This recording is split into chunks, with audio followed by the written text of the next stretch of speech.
नमस्कार, मी अक्षय पुन्हा एकदा तुम्हा सर्वांचं एडीएन बातमीपत्रात मनपूर्वक स्वागत करतोय। आज दिवसभरात घडलेल्या संपूर्ण घटनांचा आढावा आपल्याला घ्यायचाच आहे, परंतु त्या अगोदर नजर टाकूया आज दिवसभरात घडलेल्या काही महत्त्वाच्या आणि ठळक घडामोडींवरती। विकसित महाराष्ट्र 2047 युवा व क्रीडा संवादात खेळाडू, प्रशिक्षक, संघटकांनी केलेल्या सूचना, सुविधांचं बळकटीकरण आणि खेळाडूंना सवलतींचा क्रीडा धोरणात समावेश करणार, ॲडव्होकेट माणिकराव कोकाटे यांचं आश्वासन। तर दिवाळीच्या सुट्ट्यांमुळे वेरूळ लेणी पर्यटकांच्या गर्दीने हाऊसफुल, वाहतुकीच्या कोंडीमुळे वेरूळ घाट ते वेरूळ गाव रस्ता जाम। आता बघूया सविस्तर बातम्या। राज्य क्रीडा क्षेत्रात अग्रेसर करण्यासाठी शासन प्रयत्नशील आहे। विकसित महाराष्ट्र 2047 मध्ये युवा व क्रीडा क्षेत्रात राज्याचं धोरण ठरवण्यासाठी क्रीडा क्षेत्रातील जाणकारांचं मत विचारात घेतलं जात आहे। या धोरणात शालेय स्तर, तालुका स्तरावरती क्रीडा सुविधा विकास व खेळाडूंना प्रोत्साहन मिळण्यासाठी सुविधा सवलतींचा धोरणाचा समावेश करण्याबाबत शासन प्रयत्नशील आहे, असं प्रतिपादन राज्याचे क्रीडा व युवक कल्याण मंत्री ॲडव्होकेट माणिकराव कोकाटे यांनी केलं आहे। विकसित महाराष्ट्र 2047 अंतर्गत मराठवाडा विभागाचा युवा व क्रीडा संवाद कार्यक्रमात संत एकनाथ रंगमंदिर येथे पार पडला। या कार्यक्रमास माजी मंत्री सुरेश नवले, भारतीय खेल प्राधिकरणाच्या संचालक डॉक्टर मोनिका घुगे, क्रीडा विभागाचे उपसंचालक उदय जोशी, छत्रपती संभाजीनगर विभागाचे उपसंचालक शेखर पाटील, जिल्हा क्रीडा अधिकारी Bajirao Desai, Ironman doctor Nitin Ghorpade, doctor Babasaheb Ambedkar Marathwada विद्यापीठाचे क्रीडा संचालक सचिन देशमुख, एकनाथ साखोळे, डॉक्टर बाबासाहेब आंबेडकर मराठवाडा विद्यापीठाचे क्रीडा संचालक सचिन देशमुख, एकनाथ साळोखे, विजय पाथरीकर, उदय कहाळेकर, शिवराज चव्हाण आदी मान्यवर उपस्थित होते। या संवाद कार्यक्रमात शिवछत्रपती क्रीडा पुरस्कार विजेते सागर मगरे, राष्ट्रीय युवा पुरस्कार विजेते डॉक्टर शुभम धूत, राष्ट्रीय खेळाडू निकिता लंगोटे, क्रीडा भारती संघटक डॉक्टर मीनाक्षी मुलिया, क्रीडा संघटक महेश इंदापुरे, शिवछत्रपती क्रीडा पुरस्कार विजेते क्रीडा संघटक डॉक्टर माधव शेजूळ, डॉक्टर दिनेश वंजारे, राकेश खैरनार, तायक्वोंदोचे असोसिएशनचे माधव बारगजे, गोपाळ धांडे, ॲडव्होकेट अजहर पठाण, साक्षी कराड, मकरंद जोशी तसेच क्रीडा व युवक कल्याण क्षेत्रातील मान्यवरांनी आपले विचार मांडले। ॲडव्होकेट कोकाटे म्हणाले की राज्यात उत्कृष्ट खेळाडू घडवून क्रीडा संस्कृतीचा विकास करण्याचा शासनाचा मानस आहे। मुलांमध्ये व्यायामाची आवड निर्माण व्हावी यासाठी शाळांमध्ये ओपन जिम देण्यात येईल। शालेय स्तरावरती क्रीडा कौशल्य विकास करण्यासाठी विविध उपाययोजना राबवण्यात येतील। खेळाडू घडवण्यासोबतच सर्व व्यायाम संस्कृती रुजवून सुदृढ व आरोग्य संपन्न नागरिक घडवण्यास शासन चालना देईल। युवा कल्याण क्षेत्रात विविध उपक्रमांना चालना देण्यात येईल। युवकांमध्ये व्यसनमुक्ती, देशप्रेम इत्यादी संस्कार रुजवण्यासाठी विविध उपक्रमांचा समावेश शासनाच्या धोरणात असेल, असंही डॉक्टर कोकाटे यांनी सांगितलं। शालेय विद्यार्थ्यांच्या शारीरिक तपासणीसाठी फिरते आरोग्य पथक थेट शाळेपर्यंत पोहोचवले जाईल। जिल्हा क्रीडा संकुलातील सुविधांची तपासणी केली जाईल। राज्यात अधिकाधिक क्रीडा सुविधा निर्माण करण्याचा मानस ॲडव्होकेट कोकाटे यांनी यावेळी व्यक्त केला।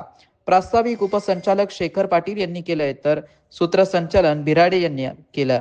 आभार जिल्हा क्रीडा अधिकारी बाजीराव देसाई यांनी मानलं। बौद्ध लेणी परिसरामध्ये एका भंतेजींच्या वतीने होत असलेले अनधिकृत बांधकाम पाडण्यात यावं अशी मागणी लेणी संवर्धन मित्रमंडळाचे अध्यक्ष राजेश चांदणे यांच्या वतीने करण्यात आलं असून सदर मागणीसाठी त्यांनी प्रशासकाकडे निवेदन दिल्याचं एडीएन सोबत बोलताना सांगितलंय।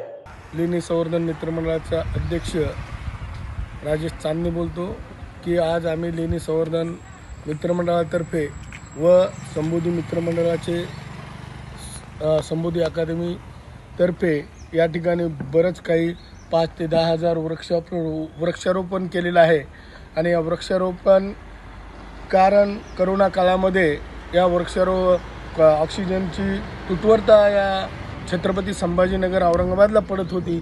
आम्ही गेले 5 ते 7-8 वर्षापासून या ठिकाणी वृक्षारोपण करीत आहोत, पण काही लोक या ठिकाणी अनधिकृत बांधकाम करीत आहेत।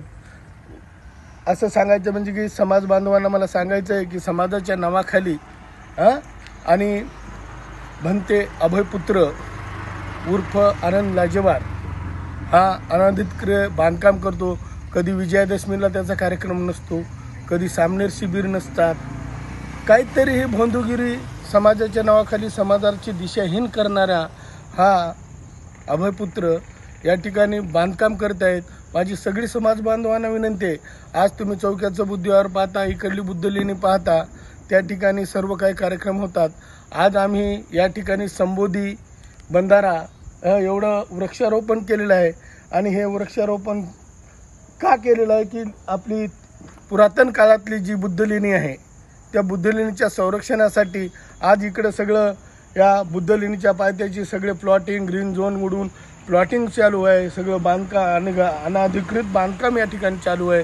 तर माझी प्रशासनाला आणि माननीय मुख्यमंत्री व आपल्या छत्रपती संभाजीनगरचे कलेक्टर यांना माझी नम्रतेची आणि आग्रहाची विनंती आहे की त्यांनी हे घुसखोरी करणारे अनधिकृत बांधकाम परवाना नसताही बांधकाम करणाऱ्या आनंद लाजेवार यांचं बांधकाम त्वरित थांबवावं.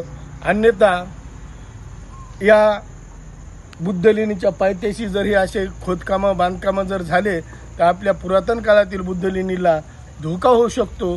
म्हणून माझी प्रशासनाला व महापालिकेचे आयुक्त छत्रपती संभाजीनगर व कलेक्टर साहेब यांना माझी नम्रतेची आणि जे गायरानामध्ये जे अनधिकृत बांधकाम चालू आहे तर या येथील तहसीलदार साहेब या सर्वांना माझी नम्रतेची आणि आग्रहाची विनंती आहे.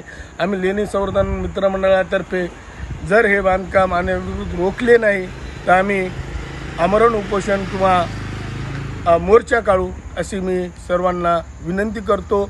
आणि माननीय मुख्यमंत्री साहेब आणि कलेक्टर साहेब, तहसीलदार साहेब आणि मनपा आयुक्त साहेब यांना पुन्हा माझी नम्रतेची आणि आग्रहाची विनंती आहे की हे जे औरंगाबाद शहरामध्ये जे डोंगर घरे आहेत, ज्या ठिकाणी निसर्गरम्य वातावरण आहे, त्याचं जे विद्रुपीकरण खोदकाम करून होत आहे त्या त्वरित थांबण्यात यावं एवढं बोलतो आणि थांबतो. जय भीम. दिवाळीच्या सुट्ट्यांमुळे वेरूळ लेणी पर्यटकांच्या गर्दीने हाऊसफुल झाली असून वाहतुकीच्या कोंडीमुळे वेरूळ घाट ते वेरूळ गाव रस्ता जाम असं चित्र पाहायला मिळत आहे. खुलताबाद तालुक्यातील जगप्रसिद्ध वेरूळ लेणी येथे दिवाळीच्या सुट्ट्या असल्याने मोठ्या प्रमाणावरती भाविक व पर्यटक पर्यटनासाठी बाहेर पडत असल्याने जगप्रसिद्ध वेरूळ लेणी परिसर पर्यटकांच्या गर्दीने आज शनिवारी हाऊसफुल झालाय. वेरूळ लेणी बरोबरच दौलताबाद 12वे ज्योतिर्लिंग कृष्णेश्वर व खुलताबाद भद्रा मारुती मंदिरातही मोठी गर्दी होत आहे. पर्यटनावरती आधारित उद्योग व्यावसायिक आनंदी दिसत आहेत. गेल्या 2 दिवसांपासून वाढत्या गर्दीमुळे वेरूळ घाट ते वेरूळ गावापर्यंत सतत ट्रॅफिक जाम होत आहे. दीपावलीच्या सुट्ट्यांमुळे देशभरातील पर्यटक पर्यटनासाठी बाहेर पडत असल्याने सर्वच पर्यटन व धार्मिक स्थळावरती पर्यटकांची मोठी गर्दी 2 दिवसांपासून दिसते. शनिवार पर्यटकांच्या हाऊसफुल गर्दीने वेरूळ लेणी, दौलताबाद, देवगिरी किल्ला, 12वे ज्योतिर्लिंग श्री कृष्णेश्वर मंदिर, खुलताबाद येथील भद्रा मारुती मंदिरात पर्यटक व भाविकांची मोठी गर्दी होत आहे. सकाळपासूनच लेणी बघण्यासाठी पर्यटकांची गर्दी होत असल्याने तिकीट घरावरती एकाच वेळी पर्यटकांची गर्दी पाहायला मिळत होती. पर्यटकांच्या गर्दीने वाहनतळात वाहने लावण्यात जागा मिळत नसल्याने अनेकांनी रस्त्यावरती वाहने उभी केली होती. त्याबरोबरच वाहनांच्या गर्दीने लेणी समोर तसेच वेरूळ खुलताबाद घाटात ट्रॅफिक जाम होण्याचा प्रकार घडला होता. त्यामुळे मोठी गैरसोय पर्यटक व भाविकांची होत आहे. पर्यटकांच्या गर्दीने अनेक व्यावसायिक खुश होत होते. लॉज, हॉटेलात गर्दी दिसत आहे. दौलताबाद, देवगिरी किल्ला, भद्रा मारुती मंदिर, कृष्णेश्वर मंदिर भाविकांच्या गर्दीने फुलून गेले होता. दिवाळीपासून पर्यटन हंगाम सुरू झाला असून फेब्रुवारीपर्यंत असाच राहील असं काही व्यावसायिकांनी सांगितलं. एडियनसाठी तालुका प्रतिनिधी हुसेन पटेल, खुलताबाद.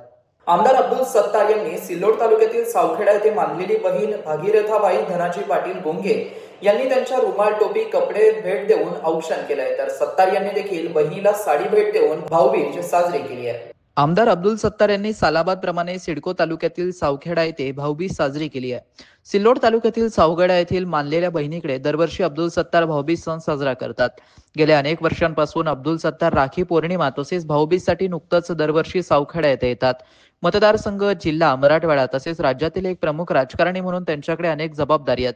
त्यामुळे ते यात कायम व्यस्त असतात. तरी देखील आज भाऊबीज असल्याने दरवर्षीप्रमाणे अब्दुल सत्तार दुपारी सावखेडा येथे आले. मानलेली बहीण भागीरथबाई धनजी पाटील गोंगे यांनी नेहमीप्रमाणे भावाला रुमाल, टोपी, कपडे भेट देऊन औक्षण केलं.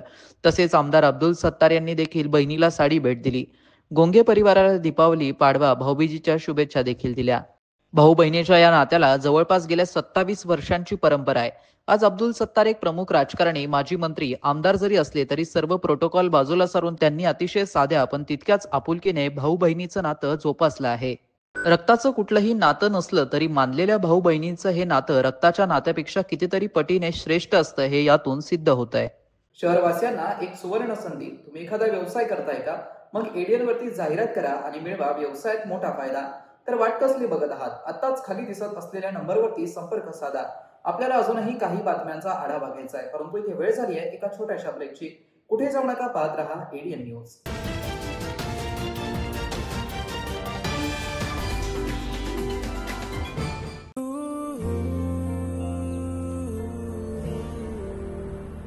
हाय, इथे शिफ्ट होते?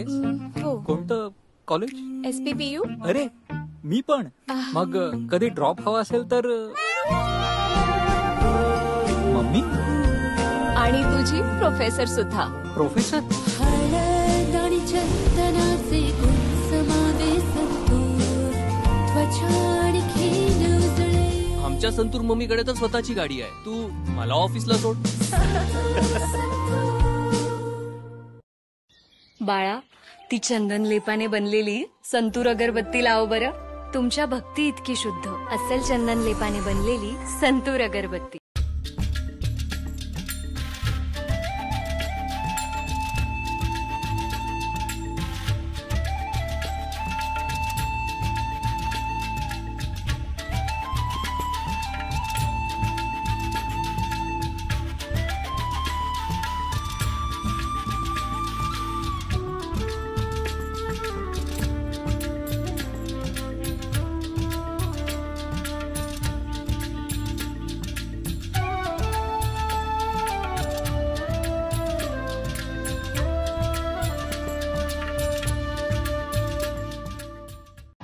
दिवाळीनिमित्त सर्व नागरिकांना खूप खूप शुभेच्छा. ही दिवाळी सुख समृद्धी आरोग्य द्यावे, चांगले जावे हे माझ्यातर्फे, माझ्या परिवारातर्फे व माझ्या शैक्षणिक संस्थेतर्फे सर्वांना दिवाळीच्या खूप खूप शुभेच्छा.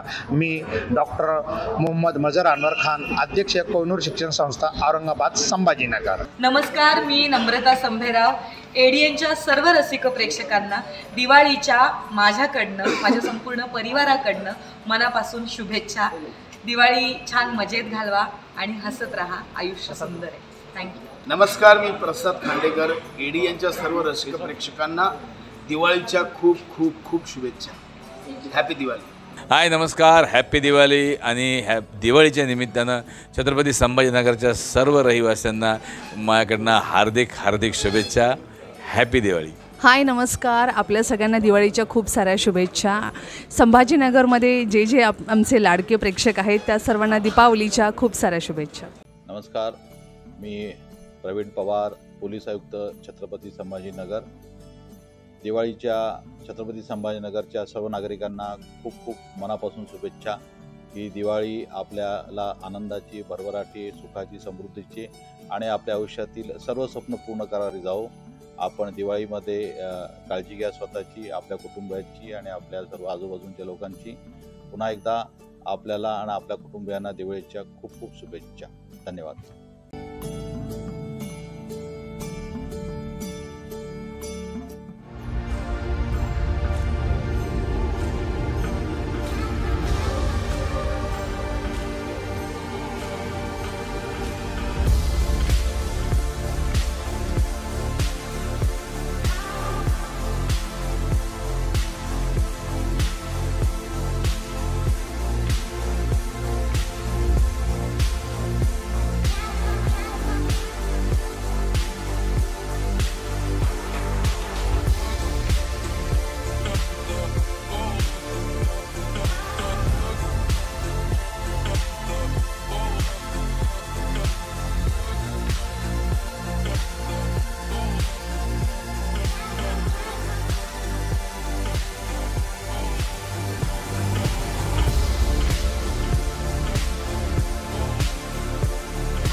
हॅलो, नमस्कार रोहिणी, मी तुमच्या पतीचा मित्र आहे. त्यांना 2000 रुपये परत करायचे होते. त्यांनी आपल्या नंबरवर पाठवायला सांगितले. आपण चेक करा.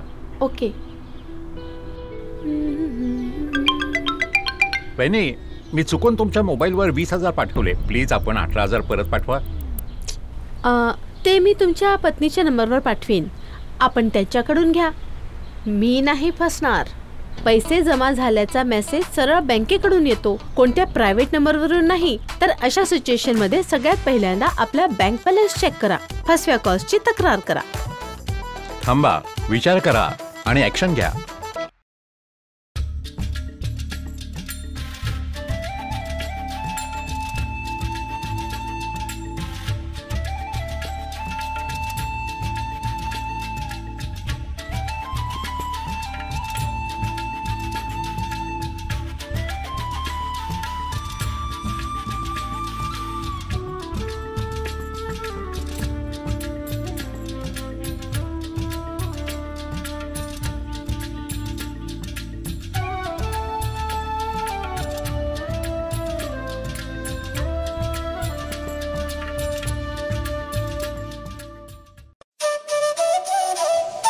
मराठवाड्यातील अग्रगण्य मंडप डेकोरेटर्स म्हणजेच जाधव मंडप डेकोरेटर्स तसेच केशर सुपर मार्केट यांच्याकडून धनत्रयोदशी निमित्त व दीपावली निमित्त तुम्हा सर्वांना मंगलमय शुभेच्छा. शुभेच्छुक श्री रखमाजी जाधव, केशर प्रतिष्ठान.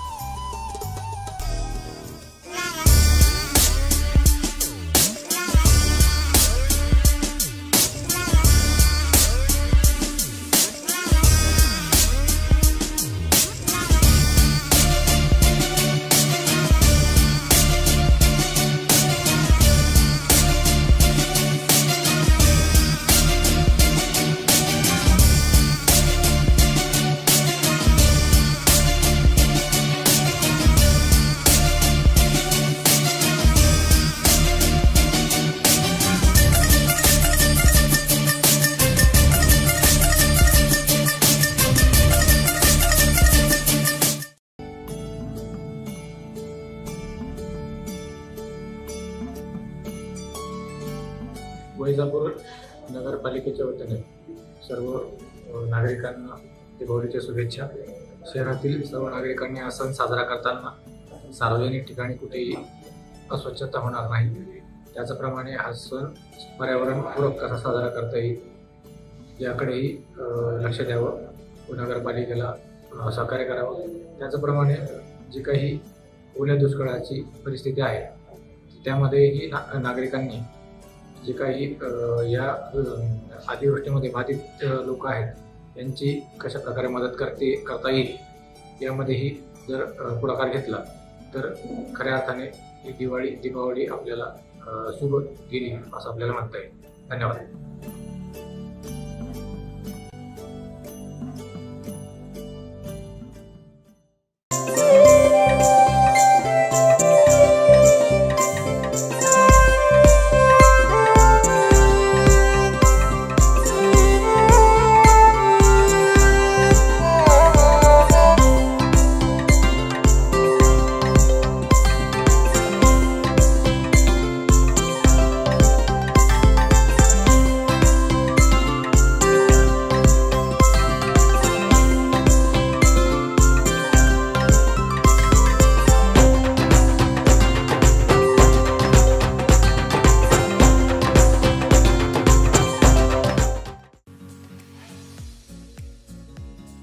आपण मुळव्यात, फिशर, भगंदर किंवा पायलोनोडल सायनसच्या त्रासाने त्रस्त आहात का? शौचावाटे होणारा रक्तस्राव किंवा बऱ्या न होणाऱ्या जखमांमुळे हैराण झाला आहात का? आता ऑपरेशनची भीती आणि वेदनादायी त्रासाला म्हणा कायमचा निरोप. छत्रपती संभाजीनगर येथील सुप्रसिद्ध एम्स हॉस्पिटलमध्ये कन्सल्टंट लेझर आणि laparoscopic surgeon doctor Virendra Jaiswal घेऊन आले आहेत अत्याधुनिक लेझर उपचार. निओव्ही 1470 या प्रगत लेझर तंत्रज्ञानामुळे आता शक्य आहे विना कापाकापी आणि विना टाके उपचार. रक्तस्राव नाही आणि वेदनाही अगदी कमी. उपचारानंतर काही तासातच घरी परतण्याची सोय आणि आजार पुन्हा होण्याचा धोकाच नाही. मुळव्यात, फिशर, व्हेरिकोज व्हेन्स अशा अनेक आजारांवरती खात्रीशीर उपचार, तेही आता सवलतीच्या दरात. मग आता त्रास सहन करत बसू नका. आजच फोन करा आणि निश्चिंत व्हा. पत्ता AIIMS hospital, plot number 20, N11 CIDCO, Jalgaon road, Jadhavwadi signal जवळ, छत्रपती संभाजीनगर. संपर्क 93 70 59 09 73. एम्स हॉस्पिटल, आता आपल्या आरोग्याची काळजी घेण्यासाठी सदैव तत्पर. आपण मला नाही ओळखत पण कामाला जरूर ओळखत असाल. कधी इन्कम टॅक्स ऑफिसर बनून, कधी IRCTCचा ऑफिसर बनून किंवा काय आणखीन बनून रिफंड स्कॅम करतो. कसे? मी इन्कम टॅक्सकडून बोलतोय. आपला 40,000चा रिफंड प्रोसेस झालाय, जो की एका डिजिटल व्हेरिफिकेशन नंतर आपल्या बँक अकाउंटमध्ये जमा होईल. रिफंडच्या आशेने आपण आनंदी व्हाल. मग मी आपल्या मोबाईलवर एक छोटीशी लिंक पाठवीन आणि आपण न विचार करता क्लिक कराल आणि अडकून जाल. मिस्टर स्कॅमर, अडकाल आणि पकडले पण जाल. कोणतीही गव्हर्नमेंट बॉडी रिफंडसाठी कॉल किंवा लिंक नाही पाठवत. स्कॅमरची जुनी पुराणी पद्धत आता नाही बनणार distraction. India, stop, think and then take action. अनेकांच्या मनात स्वप्न असते की देशाची सेवा करायची, परंतु काही लोकच योग्य प्रशिक्षण घेऊन ते वास्तवात पूर्ण करतात. वास्तविक सैनिक बनणे सोपं काम नाही, कारण प्रशिक्षणाच्या मैदानापासून ते युद्धाच्या रणांगणापर्यंत प्रत्येक क्षण संघर्षमय असतो.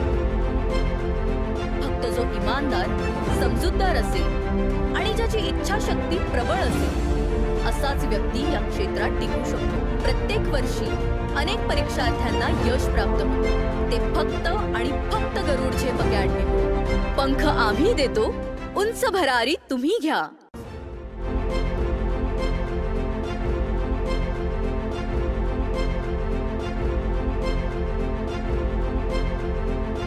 शिक्षण असो किंवा नोकरी, कुठल्याही कामानिमित्त छत्रपती संभाजीनगर येथे येत असाल तर तुमच्या घरगुती जेवणाची चिंता आता मिटली.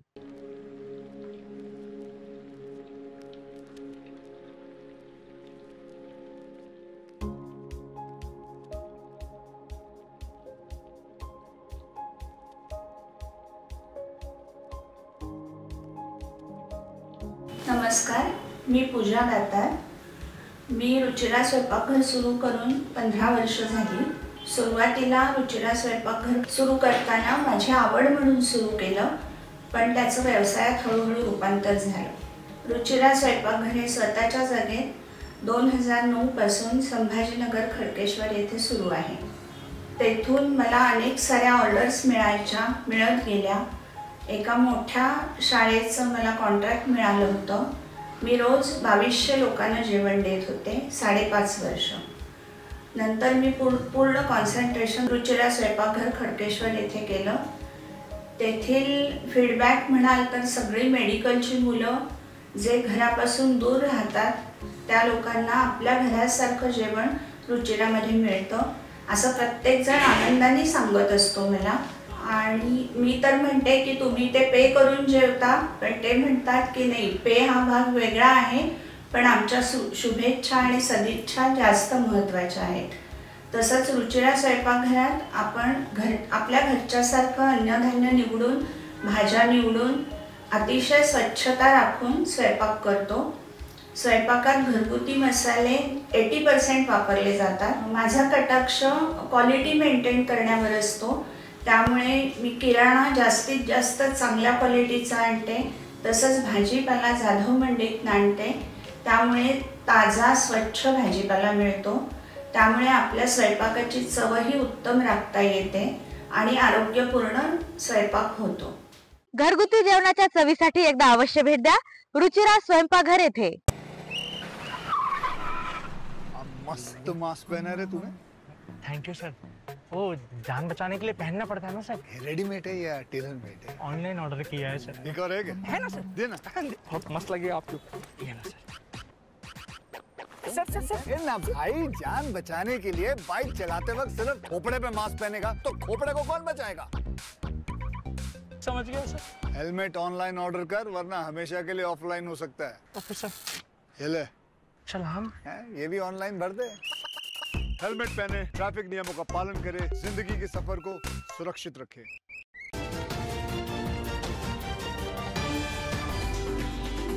ब्रेक नंतर पुन्हा एकदा स्वागत. आपण बघत आहात एडियन बातमीपत्र.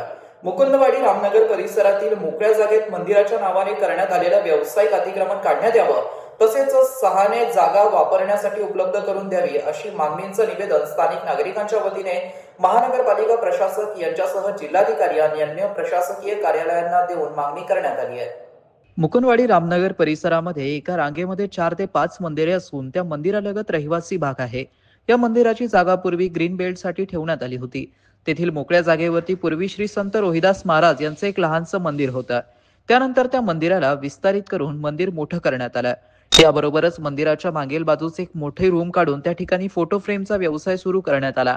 सदर ठिकाण असलेली रूम ही किरायाने देण्यात आली असून त्या ठिकाणी फोटो फ्रेमचा व्यवसाय केला जातो.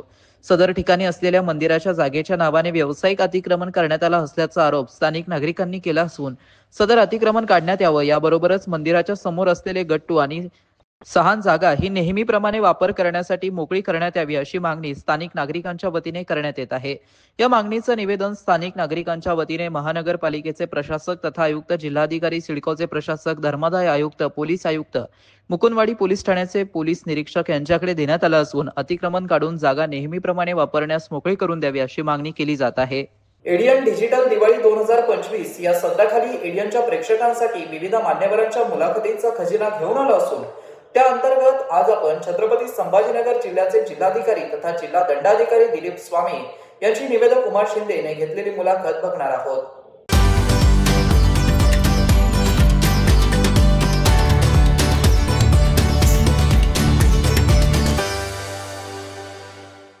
अनेक स्मशानभूमीमध्ये झाडं नाही आहेत. मी आता ह्या जिल्ह्यामध्ये पण काही अंत्यविधीला गेलो होतो उन्हाळ्यामध्ये, उभं राहायला सावली नाही. लोक 1-1 किलोमीटर दूर उभं राहत होते आणि नंतर विधीला हजर राहत होते.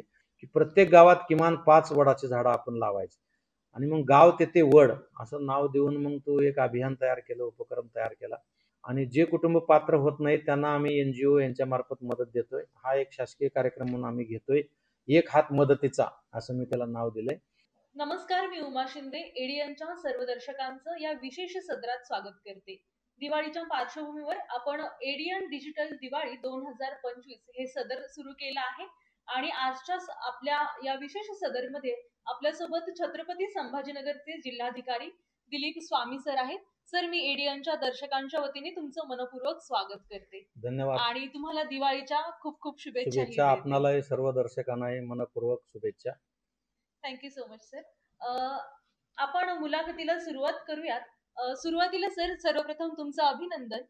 राज्य शासनाच्या वतीने तुम्ही जे रेव्हेन्यू मॉडेल सुरू केलं आहे ते राज्यभर राबवण्याचा निर्णय घेण्यात आला आहे. तर मला जाणून घ्यायला आवडेल की ते मॉडेल नेमकं काय आहे आणि त्यामागची संकल्पना काय आहे. नाही, मॉडेल वगैरे असं काही नाही आहे. त्याच्यामध्ये महसूल प्रशासनामध्ये आपणा सर्वांना माहिती आहे ग्रामस्तरावर तलाठी असतो, त्यांच्यावर निरीक्षण ठेवण्यासाठी मंडळ अधिकारी असतात, त्यानंतर तहसीलदार, मग उपजिल्हाधिकारी, मग जिल्हाधिकारी अशी एक हायरार्की ठरलेली आहे. त्यामध्ये मध्यंतरीच्या कालावधीमध्ये मंडळ अधिकारी ही जी पद आहेत, या मंडळ अधिकारी पदाचं जे काही काम आहे, मग आढावा घेणं असेल, रिपोर्टिंग करणं असेल, गावांना व्हिजिट देणं असेल, हे काम कुठेतरी कमी होत चाललेलं होतं आणि मंडळ अधिकाऱ्यांची कार्यक्षमता त्यामुळं कमी झाली होती. त्यामुळं मी मे 2025 मध्ये याचा सर्व अभ्यास करून एक 2 पानाचं परिपत्र काढलं होतं. म्हणजे आपल्या जिल्ह्यापुरतं तो आदेश निर्गमित करून मंडळ अधिकारी ही जी संस्था आहे त्यांना कार्यक्षम करण्यासाठी आम्ही काही पावलं उचलले होते आणि त्यामध्ये मंडळ अधिकाऱ्यांनी काय काय करायचं, कधीपर्यंत करायचं, मंडळ अधिकाऱ्यांचे कार्यालयच अस्तित्वात नव्हते, ते सगळे आम्ही इस्टॅब्लिश केले. मंडळ अधिकाऱ्यांचे काही ठिकाणी ट्रेनिंग घेतले आणि त्यांना प्रशासनामध्ये ॲक्टिव्ह केलं, जेणेकरून जलद आणि गतिमान प्रशासन ही जी शासनाची एक उद्दिष्ट आहे ती सफल व्हावं म्हणून आम्ही ते ॲक्टिव्हेट मंडळ अधिकारी करण्यासाठी ते उपक्रम राबवला होता आणि त्याच मे पासून आतापर्यंत त्याच्यावर चांगल्या पद्धतीनं काम जिल्ह्यात झालेलं होतं आणि त्याच धर्तीवर महसूल विभागाने महाराष्ट्र शासनाच्या परवा 10 ऑक्टोबरला एक आदेश निर्गमित करून तीच प्रणाली पूर्ण राज्यभर लागू केलेली आहे आणि ज्याच्या माध्यमातून मंडळ अधिकारी यांना पूर्ण कार्यक्षमपणे काम करण्यासाठी प्रेरित केलेला आहे आणि तो आमचा एक उपक्रम राज्यभर लागू झाल्यामुळं आमच्या अधिकाऱ्यांना त्याचा निश्चित आनंद झालेला आहे आणि आमच्यासाठी सुद्धा ती गौरवाची बाब आहे. नक्कीच. यानंतर आपण पाहिलं की या पावसाळ्यामध्ये भूतो ना भविष्यती असा ओला दुष्काळ आणि महापूर आपल्या छत्रपती संभाजीनगर वासियांना आणि ग्रामीण भागातील जनतेला पाहायला मिळाला. तर या महापुरामध्ये नेमकं आपत्ती व्यवस्थापन कसं करण्यात आलं? नाही, पूर्ण महाराष्ट्रभर आणि विशेषतः मराठवाड्यामध्ये पहिल्या टप्प्यामध्ये खूप अतिवृष्टी झाली होती. त्यावेळेस छत्रपती संभाजीनगरमध्ये सुदैवानं अतिवृष्टी झाली नव्हती, परंतु शेवटच्या टप्प्यामध्ये नंतर खूप अतिवृष्टीला 2-3 दिवस सामोरं जावं लागलं. म्हणजे जिल्ह्यामध्ये जवळजवळ 150% पाऊस झालेला आहे आपल्याकडे आणि 84 मंडळामध्ये अतिवृष्टी झालेली आहे, म्हणजे जवळजवळ पूर्ण जिल्ह्यामध्येच अतिवृष्टी झाली. जवळजवळ 6 लाख हेक्टरपेक्षा जास्त क्षेत्रफळावर पिकाचं नुकसान झालेलं आहे. आणि या सर्व अतिवृष्टीच्या कालावधीमध्ये आम्ही प्राधान्य दिलं होतं जीवितहानी होऊ देऊ नये. आणि आमची नैसर्गिक आपत्ती निवारण कक्ष, आमचे सर्व महसूल अधिकारी, पोलीस अधिकारी आणि सर्व संबंधित अधिकाऱ्यांना ॲक्टिव्हेट ठेवून आपण जिल्ह्यामध्ये जवळजवळ 450 लोकांचे प्राण वाचवले आहेत. म्हणजे अपवादात्मक 1-2 ठिकाणी नंतर जीवितहानी झाली, परंतु आम्ही जे लक्ष केंद्रित केलं होतं त्यामुळं अनेक ठिकाणी गंगापूर असेल, पैठण असेल, वैजापूर असेल, सिल्लोड असेल, या ठिकाणी पुरामध्ये गावाला वेढा दिल्यामुळं गावात अडकलेले अनेक लोकांना आमच्या बोटीमधून आम्ही त्यांना सुरक्षित स्थळी हलवलं. त्यामुळे मोठ्या प्रमाणामध्ये जीवितहानी वाचली, हा एक समाधानाची बाब आहे. त्यानंतर नुकसान जे झालेलं आहे त्याचं पंचनामे करण्याचं एक फार मोठं आव्हान आमच्या समोर होतं. ते पंचनामे सुद्धा 100% आमची परवा दिवशी म्हणजे पूर्ण झालेले आहेत. आणि त्याची सुद्धा जी प्रपत्र मध्ये मागणी करावी लागते, ती सुद्धा मागणी आमची शासनाकडे गेलेली आहे. आणि या सर्व पार्श्वभूमीवर आम्ही संपूर्ण यंत्रणा आमची फील्डवर होती, शेतात होती, शेतकऱ्यासोबत होती. प्रत्यक्ष आपण त्यावेळेस काही मदत जरी नाही करू शकलो तरी शासन तुमच्या सोबत आहे, तुम्ही काळजी करू नका, हा एक धीर देण्याचा उपक्रम आम्ही पूर्ण जिल्हाभरामध्ये राबवलेला आहे. आणि त्यामुळे खूप शेतकऱ्यांना त्याचं समाधान पण व्यक्त केलेलं आहे. नक्कीच या आपत्तीच्या काळामध्ये प्रशासन आणि जिल्हाधिकारी कार्यालयाची संपूर्ण यंत्रणा शेतकऱ्यांच्या पाठीशी उभी असल्यामुळे त्यांना जास्त काळजी करण्याची गरज भासली नाही, असं चित्र सगळीकडेच पाहायला मिळालं. यानंतर आपण शिक्षण विभागाकडे वळूया. शिक्षण विभागासाठी तुम्ही जो दशसूत्री कार्यक्रम सुरू केला आहे त्याबद्दल काय सांगू इच्छिता? नाही, दशसूत्री हा फार व्यापक कार्यक्रम आहे. मी मुख्य कार्यकारी अधिकारी जिल्हा परिषद सोलापूर असताना मी तो तयार केला होता. तो अनेक पालकांशी, विद्यार्थ्यांशी, शिक्षण तज्ज्ञांशी बोलल्यानंतर आणि प्रत्यक्ष गावागावामध्ये ग्रामीण भागामधली जी परिस्थिती निर्माण झालेली आहे त्याचा अभ्यास करून एक 10 पॉईंट तयार केले, 10 मुद्दे, जे की शाळेमध्ये आम्ही राबवतोय. त्यामध्ये आता जे विद्यार्थी आहेत ते संस्कारापासून दूर चाललेले आहेत, म्हणून संस्कारक्षम विद्यार्थी घडवणे. त्यानंतर आरोग्याचं फार विद्यार्थ्यांचं नुकसान सध्या झालेलं आहे. नको त्या पदार्थाचे पदार्थ खाल्ल्यामुळं, नको ते पदार्थ फूड्स, नको ते बाटलीबंद पेय, यामुळं परिसरामध्ये अनेक 18 ते 21 वर्ष वय असलेल्या मुलाला सुद्धा हार्ट अटॅक येत आहेत. डायजेस्टिव्ह सिस्टीम अनेक विद्यार्थ्यांची खराब झालेली आहे. हे अतिशय धोक्याच्या गोष्टी आहेत ज्याच्याकडे आपलं सगळ्यांचं दुर्लक्ष होत होतं. म्हणून मग आरोग्यक्षम विद्यार्थी घडवणे, जसं संस्कारक्षम विद्यार्थी घडवणे तसं आरोग्यक्षम विद्यार्थी घडवणे. त्याच्यानंतर अनेक स्पर्धा परीक्षाला विद्यार्थ्यांना सामोरं जावं लागणार आहे. आणि आपले विद्यार्थी ग्रॅज्युएट झाल्यावर स्पर्धा परीक्षेची तयारी सुरू करतात, तेव्हा तयारी सुरू करून यश मिळणार नाहीये. ते आपल्याला प्राथमिक शाळेपासून स्पर्धा परीक्षेची तयारी करावं लागेल. म्हणून स्पर्धाक्षम विद्यार्थी घडवणे. त्यानंतर आता टेक्नॉलॉजी इतका ॲडव्हान्स झालेला आहे, आपण आपल्या घरी मुलं मुली मोबाईल वापरताना आपल्याला काळजी वाटते, परंतु आता आपण मोबाईलपासून विद्यार्थी दूर ठेवून चालणार नाही. कारण IT क्षेत्राने एवढी प्रगती केली आहे की IT ला सोबत घेऊनच आपल्याला जगावं लागणार आहे. पण धोका त्याच्यातले लक्षात घेऊन विद्यार्थ्यांना IT क्षम घडवणे, जे IT क्षम विद्यार्थी घडवणे हा एक त्याच्यामध्ये मुद्दा आहे. आणि मग मोबाईलवर काय बघावं, काय बघू नये, शरीरावर काय परिणाम होणार, डोळ्यावर काय परिणाम होणार, मनावर काय परिणाम होणार, आपल्या संस्कार संस्कृतीवर काय परिणाम होणार, हे आम्ही आता शाळेमध्ये या संस्कारक्षम विद्यार्थी घडवण्यामध्ये शिकवतोय. कौशल्यपूर्ण विद्यार्थी घडवण्याचा एक त्याच्यामध्ये पॉईंट आहे, जे की सर्वच विद्यार्थी काही IAS IPS किंवा डॉक्टर इंजिनियर होणार नाहीत. तर कौशल्य चांगला, उत्कृष्ट गायक व्हायला पाहिजे, उत्कृष्ट शेतकरी व्हायला पाहिजे, उत्कृष्ट शिक्षक व्हायला पाहिजेत. आणि कुठलं ना कुठलं कौशल्य जर आपण विद्यार्थ्याला दिलं तर त्याच्या आधारे तो जीवन चांगल्या पद्धतीने जगू शकतो, ते दिलेलं आहे. ज्याच्यामध्ये विद्यार्थ्यांना रस आहे त्या विषयामध्ये त्यांना खतपाणी घालून त्या विद्यार्थ्यांना मार्गदर्शन कसं करता येईल, असे अनेक 10 मुद्दे आहेत. शिक्षकांनी स्वतः अपडेट राहण्यासाठी एक त्याच्यामध्ये मुद्दा दिलेला आहे की आपले शिक्षक जनरली जे 10 वर्षापूर्वी 20 वर्षापूर्वी जे पुस्तकं छापलेत त्याच्यातलंच विद्यार्थ्यांना शिकवतात. मध्यंतरीच्या काळामध्ये कितीतरी संशोधन झालेलं आहे, कितीतरी अपडेशन झालेलं आहे, घटनेमध्ये कितीतरी दुरुस्त्या झालेल्या आहेत. ही कोणी शिकवायचं विद्यार्थ्यांना? म्हणून विद्यार्थ्यांनी सुद्धा अपडेट होण्यासाठी एक त्याच्यामध्ये मुद्दा आहे. त्याच्यानंतर स्त्रीचा, मुलींचा, नारीचा सन्मान करणे याचा एक मुद्दा आम्ही त्याच्यामध्ये घेतलेला आहे. आणि मग पालकांना आम्ही सांगतोय की घरी जे आपण मुलींना बंधनं घालतो ते मुलांना घाला, सगळे बंधनं मुलींना का घालता? आणि मग शाळेमध्ये लहानपणापासून मुलींचा, स्त्रीचा सन्मान करायला शिकवलं तर हे आता सध्या जे अनुचित प्रकार घडतात हे निश्चितपणे कमी होणार आहे. अनेक आश्रमशाळेमधील वयोवृद्ध लोकांची संख्या दिवसेंदिवस वाढते आहे. आई वडिलांचा सन्मान, गुरुजनांचा सन्मान, वडीलधाऱ्याचा सन्मान हे शिकवण्यासाठी आम्ही छोटे छोटे उपक्रम शाळेमध्ये घेतोय. आणि ह्या दशसूत्रीच्या माध्यमातून मागच्या 2-3 वर्षामध्ये अनेक सक्सेस स्टोऱ्या समोर आलेल्या आहेत. अनेक विभक्त झालेले घरं एकत्र आलेले आहेत आणि अनेक पालकांनी शिक्षकांना भेटून समाधान व्यक्त केले की या दशसूत्रीच्या अंमलबजावणीनंतर आमच्या विद्यार्थ्यांमध्ये जमीन आसमानचा बदल झालेला आहे.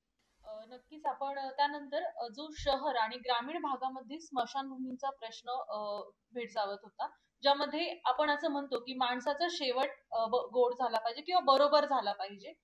एक डेथ विथ डिग्निटी ही जी कन्सेप्ट आहे, तर या स्मशानभूमीचा प्रश्न सोडवण्यासाठी जिल्हा प्रशासनाच्या वतीनं काय उपाय करण्यात आले आहेत?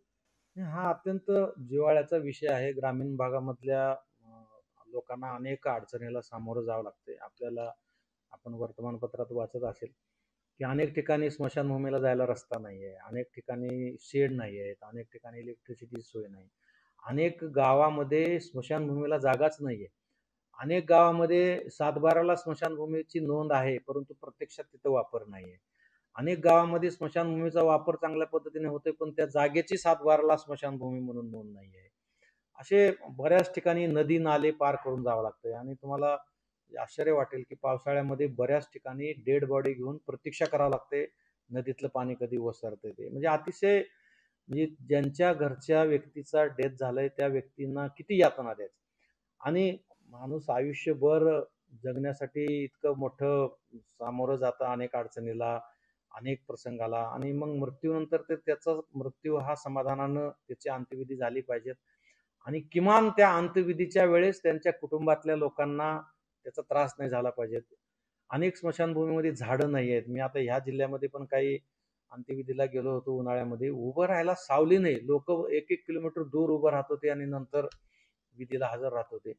तर हा सगळा प्रकार लक्षात घेऊन मी एक तिथे मोहीम घेतली होती, स्मशानभूमी समस्या निवारण अभियान म्हणून, आणि त्याच्यामध्ये आपण पूर्ण जिल्ह्यातल्या स्मशानभूमीचा डिटेल अभ्यास करून त्याचा एक ब्ल्यूप्रिंट तयार केलेला आहे आणि तो जो ब्ल्यूप्रिंट आहे मी DPDCच्या मीटिंगमध्ये पालकमंत्री महोदयाची परवानगी घेऊन मी त्याचं सादरीकरण केलं होतं आणि सर्वच आमदार महोदयाने त्याच्याबद्दल अत्यंत समाधान व्यक्त केलं आणि आपल्या जिल्ह्याचे सन्माननीय पालकमंत्री महोदय संजय शिरसाट सरांनी त्याच दिवशी सभेमध्ये जाहीर केलं की DPDCतला प्रत्येक आमदार महोदयांना 1 कोटी रुपये फक्त स्मशानभूमीच्या समस्येसाठी त्यांनी त्या दिवशी मंजूर केलंय आणि त्याचे कामाचे आता प्रस्ताव आलेले आहेत, ते कामं सुरू होतील. पण एवढ्यावरच काम ते थांबणार नाहीये.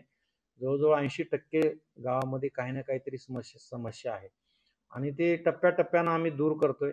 आता जे DPDCतून काम होणार आहे ते DPDCतून करतोय. काही आम्ही ग्रामपंचायतीला सांगितले तुमच्या निधीतून करा.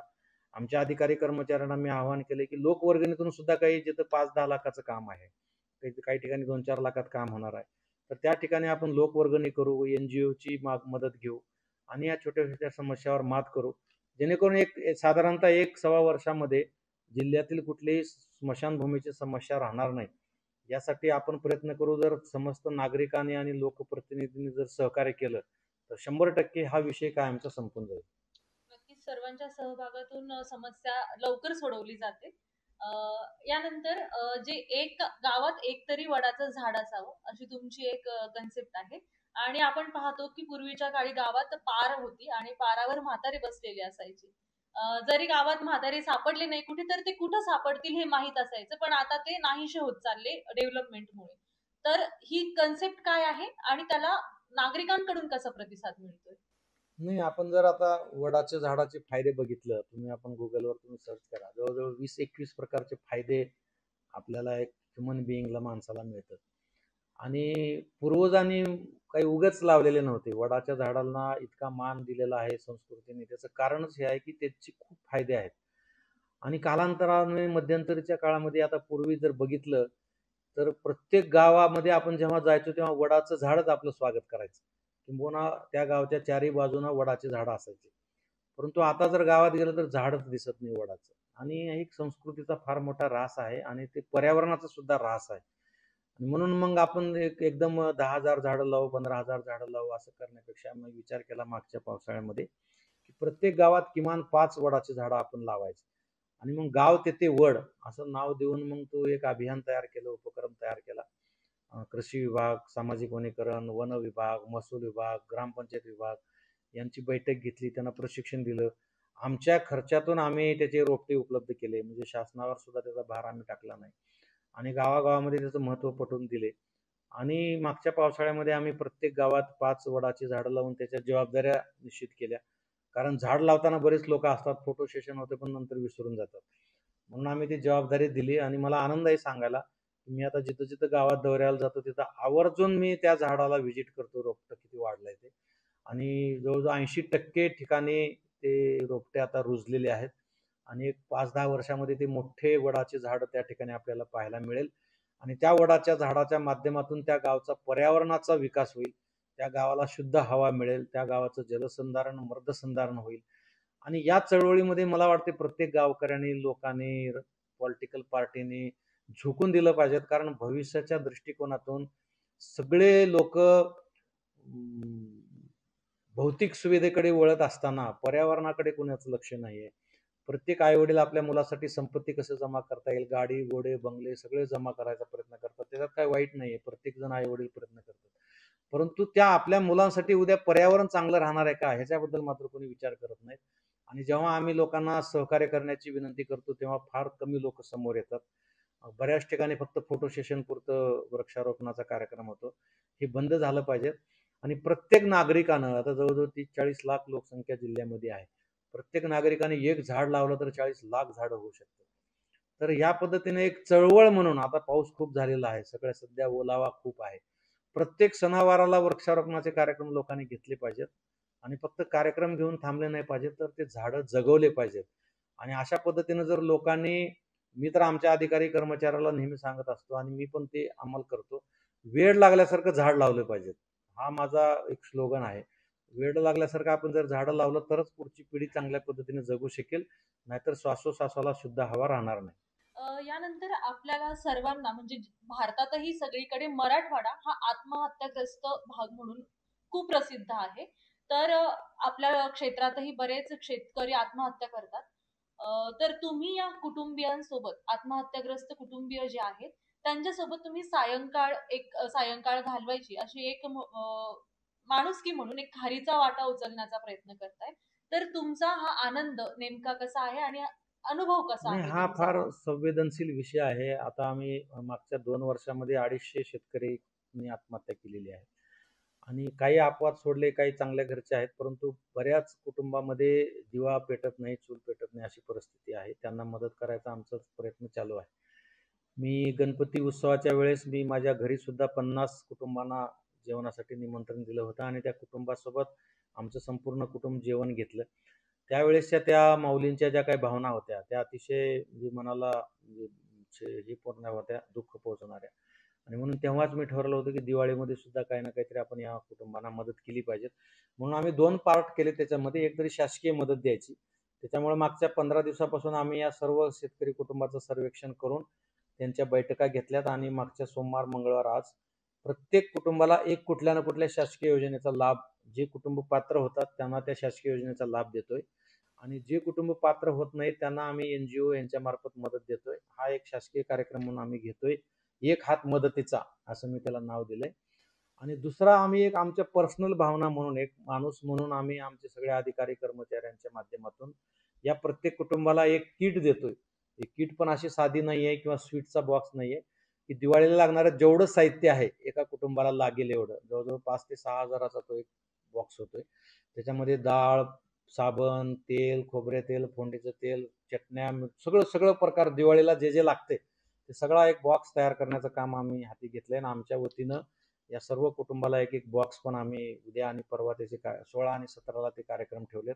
कुठलाही गाजावाजा न करता त्यांना अशी भावना की आम्हाला कोणीतरी मदत करतंय त्यांच्यात निर्माण होणे आणि आम्ही काहीतरी मदत करतोय अशी आमच्यात भावना निर्माण होणे, अशा अत्यंत साध्या पद्धतीनं ह्या कुटुंबासोबत आम्ही दिवाळी साजरी करणार आहोत.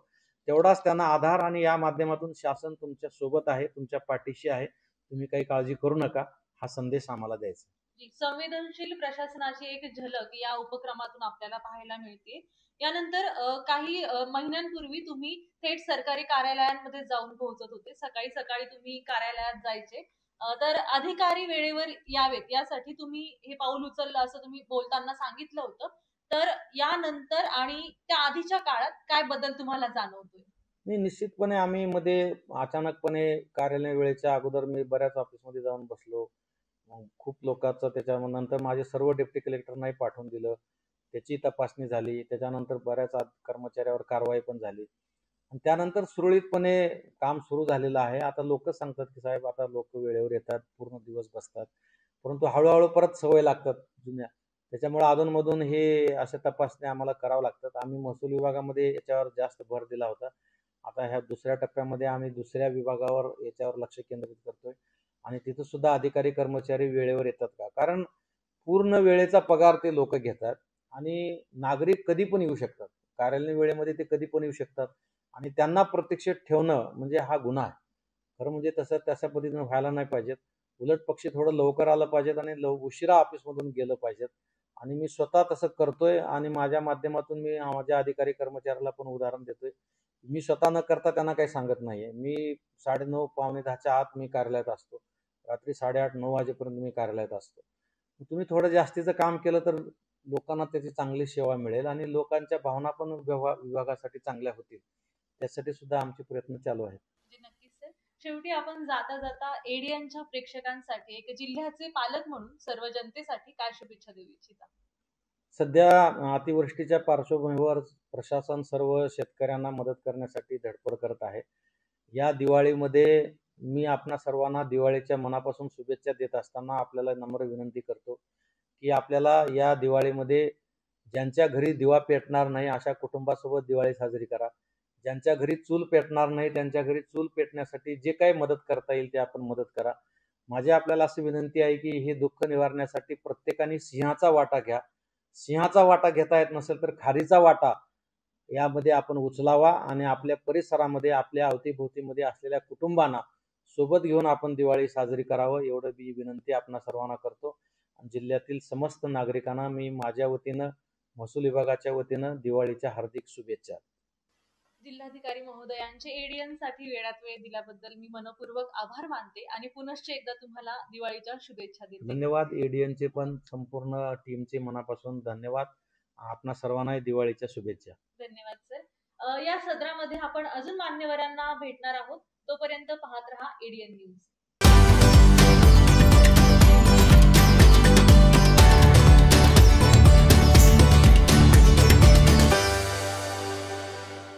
शेवटी पुन्हा एकदा नजर टाकूया आज दिवसभरात घडलेल्या काही महत्त्वाच्या आणि ठळक घडामोडींवरती. विकसित महाराष्ट्र 2047 युवा व क्रीडा संवादात खेळाडू, प्रशिक्षक, संघटकांनी केलेल्या सूचना, सुविधांचं बळकटीकरण आणि खेळाडूंना सवलतींचा क्रीडा धोरणात समावेश करणार ॲडव्होकेट माणिकराव कोकाटे यांचं आश्वासन. तर दिवाळीच्या सुट्ट्यांमुळे वेरूळ लेणी पर्यटकांच्या गर्दीने हाऊसफुल, वाहतुकीच्या कोंडीमुळे वेरूळ घाट ते वेरूळ गाव रस्ता जाम. आणि याबरोबरच हे बातमीपत्र इथेच संपलं. पुन्हा भेटूया पुढील बातमीपत्रात. तोपर्यंत पाहत रहा आपल्या हक्काचं बातमीपत्र एडीएन न्यूज.